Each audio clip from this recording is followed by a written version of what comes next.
ಭಾಳ ಗಂಭೀರವಾದ ಪರಿಸ್ಥಿತಿ. ಅನೇಕ ಚಳುವಳಿಗಳು, ಹೋರಾಟಗಳು, ಪತ್ರಿಕಾ ಸಂಪಾದಕರುಗಳ ಜೊತೆಯಲ್ಲಿ ಮಾತನಾಡಿರ್ತಕ್ಕಂಥದ್ದು ಈ ಒಂದು ಆರ್ಗೇಟ್ನಲ್ಲಿ ಒಂದು ಐತಿಹಾಸಿಕವಾದಂಥ ಪತ್ರಿಕಾ ಸಮ್ಮೇಳನಗಳು ಲೆಕ್ಕವಿಲ್ಲದಷ್ಟು ನಡೆದೋಗಿದೆ. ಲೆಕ್ಕವಿಲ್ಲದಷ್ಟು ಇಲ್ಲಿ ಇದು ಈಗ ಆರ್ಗೇಟನ್ನು ಹೆಸರು ಹೊಟ್ಟೋಗ್ಬಿಟ್ಟಿದೆ. ಈಗ ವಟಾಳ ನಾಗರಾಜ್ ಬರ್ತಾ ಇದ್ದಾರೆ. ಈಗ ಸಿದ್ದರಾಮಯ್ಯನವರು ಬದಲಾವಣೆ ಆಯಿತು. ಸಿದ್ದರಾಮಯ್ಯನವರು ರಾಜೀನಾಮೆ ಕೊಡಬೇಡಿ ಅಂತ ಹೇಳಿ ವಿಧದಲ್ಲಿ ಒತ್ತಾಯ ಮಾಡಿದ್ದಾಯಿತು. ಅನೇಕರು ಒತ್ತಾಯ ಮಾಡಿದ್ರು. ಇಡೀ ಅವರ ಸ್ನೇಹಿತರುಗಳು, ರಾಜ್ಯದ ಜನ ಎಲ್ಲ ಕಡೆ ಒತ್ತಾಯ ಮಾಡಿದ್ರು. ಆದರೆ ಸಿದ್ದರಾಮಯ್ಯನವರು ನಾನು ಮಾತು ಕೊಟ್ಟಿದ್ದೆ, ಅದಕ್ಕೆ ತಪ್ಪಿಸ್ಕೊಳ್ಬಾರ್ದು ಅಂತ ಹೇಳಿ ಭಾಳ ಗಂಭೀರವಾಗಿ ಹೋಗಿ ರಾಜೀನಾಮೆ ಕೊಟ್ಟರು. ರಾಜೀನಾಮೆ ಕೊಟ್ಟಂಥ ಪ್ರಸಂಗ ಇದೆಯಲ್ಲ, ಅದು ಅತ್ಯಂತ ಕೆಳಮಟ್ಟದ್ದಾಗೋಯ್ತು. ಆಗಬಾರ್ದಾಗಿತ್ತು. ಸಿದ್ದರಾಮಯ್ಯನಂಥವ್ರಿಗೆ ಆ ರೀತಿ ಕಳಿಸ್ಬಾರ್ದಾಗಿತ್ತು. ನೀವು ಬನ್ನಿ ಅಂತ ಡೆಲ್ಲಿ ಕರೆದ್ರು, ಕೂಡಲೇ ರಾಜೀನಾಮೆ ಕೊಡಿ ಅಂದರು. 15 ದಿವಸ ಟೈಮ್ ಕೊಡಿ ಅಂತೆ.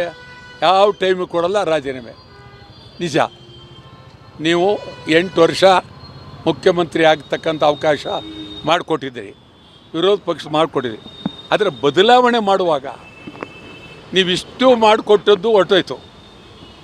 ಅಂಥ ಅಗೌರವದಲ್ಲಿ ಬದಲಾವಣೆ ಮಾಡಿದ್ರಿ.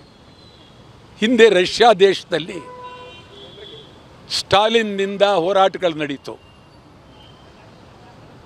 ಸುಮಾರು 73-72ರಷ್ಟೊತ್ತಿಗೆ ಇಡೀ ರಷ್ಯಾ ಬುಲ್ಗ್ಯಾನಿನ್ ಕ್ರುಶ್ಚೇವ್ ಬಹಳ ಅದ್ಭುತ.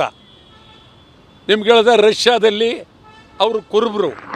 ರಷ್ಯಾ ದೇಶದಲ್ಲಿ ಅವನ ಸ್ನೇಹಿತರೆ ಪ್ರೆಸಿಡಿಯಂ, ಅಲ್ಲಿ ರಷ್ಯಾದಲ್ಲಿ ಪ್ರೆಸಿಡಿಯಂ ಅಂದರೆ ಕ್ಯಾಬಿನೆಟ್ ಇದ್ದಕ್ಕೆ ಎಲ್ಲ ಬರೀ ಅವನ ಸ್ನೇಹಿತರೆ. ಒಂದು ದಿನ ಹೇಳದೆ ಕೇಳದೆ ಇಡೀ ರಷ್ಯಾಕ್ಕೆ ಅದ್ಭುತವಾದ ಕೆಲಸ ಮಾಡಿದ್ದಂಥ ಕ್ರುಶ್ಚೇವ್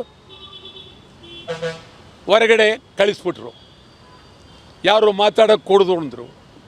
ಮನೆಯಲ್ಲಿ ಹೋಗಿ ನೋಡಬಾರ್ದು ಅಂತ ಹೇಳಿದ್ರು. ಸಂಪೂರ್ಣವಾಗಿ ಕ್ರುಶ್ಚೇವ್ ಹೊರಗೆ ಹಾಕ್ಬಿಟ್ರು.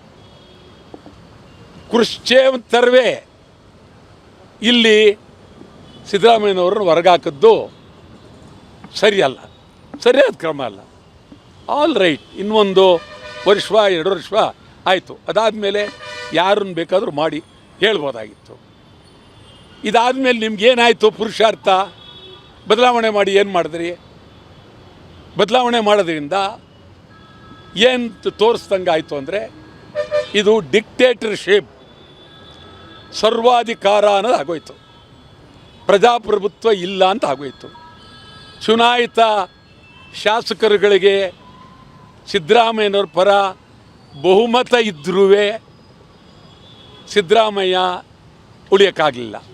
ಅಂದರೆ ಇದು ಒಂದು ರೀತಿ ಡಿಕ್ಟೇಟರ್ಶಿಪ್, ಸರ್ವಾಧಿಕಾರ. ಹೇಳಲು ಪ್ರಜಾಪ್ರಭುತ್ವ, ನಡವಳಿಕೆ ಸರ್ವಾಧಿಕಾರ ಆಯಿತು. ಅವರು ಗಂಭೀರವಾಗಿ ಹೋದರು, ಭಾಳ ಗೌರವವಾಗಿ ಹೋದರು, ರಾಜ್ಯದಲ್ಲಿ ಜನ ಮೆಚ್ಚಿದ್ರು. ಈಗ ನೀವೇನು ಮಾಡ್ತಾಯಿದ್ದೀರಿ? ಸುಮಾರು 32 ದಿನ ಆಯಿತು. ಬರೀ 13 ಜನ ಮಂತ್ರಿಗಳು, 13 ಜನ ಮಂತ್ರಿಗಳು. ಈ 30 ದಿನದಿಂದ ರಾಜ್ಯದ ಆಡಳಿತ, ವಿವಿಧ ಇಲಾಖೆಗಳು, ಅವರ ಪರಿಸ್ಥಿತಿಗಳೇನು, ಏನು ಮಾಡೋಕ್ಕಾಗುತ್ತೆ, ಯಾವ ರೀತಿ ನಡೆದಿದ್ದಾರೆ, ಅಧಿಕಾರಿಗಳ ಪರಿಸ್ಥಿತಿ ಏನು, ಯಾವ್ಯಾವ ಅಧಿಕಾರಿ, ಯಾವ್ಯಾವ ಇಲಾಖೆ, ಹಣಕಾಸಿನ ಪರಿಸ್ಥಿತಿ ಏನು, ಎಲ್ಲ ಒಂದು ರೀತಿ ಇದು ಧೂಳಿಪಟ ಆಗೋಗಿದೆ. ಇದೊಂದು ರೀತಿ ಸರ್ವಾಧಿಕಾರ ಆಗಿದೆ. ಮತ್ತು ಮಂತ್ರಿಗಳಾಗಬೇಕಾದವರು ಎಲ್ಲ ಶಾಸಕರು ಮಂತ್ರಿಗಳಾಗಬೇಕು ಅಂಥೇಳಿ ಒತ್ತಾಯ ಮಾಡ್ತಾ ಇದ್ದಾರೆ. ಸಿದ್ದರಾಮಯ್ಯ ತೆಗೆದಷ್ಟೇ ವೇಗದಲ್ಲಿ ಮಂತ್ರಿಮಂಡಲ ಮಾಡಬೇಕಾಗಿತ್ತು. ನೀವು ಮಂತ್ರಿಮಂಡಲ ಮಾಡದೇ ಇರತಕ್ಕಂಥದ್ದು ಪ್ರಜಾತಂತ್ರ ವ್ಯವಸ್ಥೆಗೆ ಅಪಚಾರ, ಅಪಮಾನ. ಮಂತ್ರಿಮಂಡಲ ಆಗದೇ ಇರತಕ್ಕಂಥದ್ದು ಇದು ಸಮಗ್ರವಾಗಿ ಸರ್ವಾಧಿಕಾರದ ಪ್ರತೀಕ ಇದು. ಇದರ ಬಗ್ಗೆ ರಾಹುಲ್ ಗಾಂಧಿಯವರು ಅರ್ಥ ಮಾಡ್ಕೊಳ್ಬೇಕು. ನೀವು ಖರ್ಗೆ ಅವರು ಅರ್ಥ ಮಾಡ್ಕೊಳ್ಬೇಕು. ಕರ್ನಾಟಕ ರಾಜ್ಯ ಅಂತಂದರೆ ಇದೇನು ಬೇವರ್ಸ್ಗಳ ರಾಜ್ಯ ಅಲ್ಲ. ಸಮಗ್ರ ಕರ್ನಾಟಕ ರಾಜ್ಯ, ಐತಿಹಾಸಿಕ ರಾಜ್ಯ. 6-7 ಕೋಟಿ ಜನ ಕನ್ನಡಿಗರು ಅವರ ಮೇಲೆ ಮಾಡಿದಂಥ ದಬ್ಬಾಳಿಕೆ ಇದು.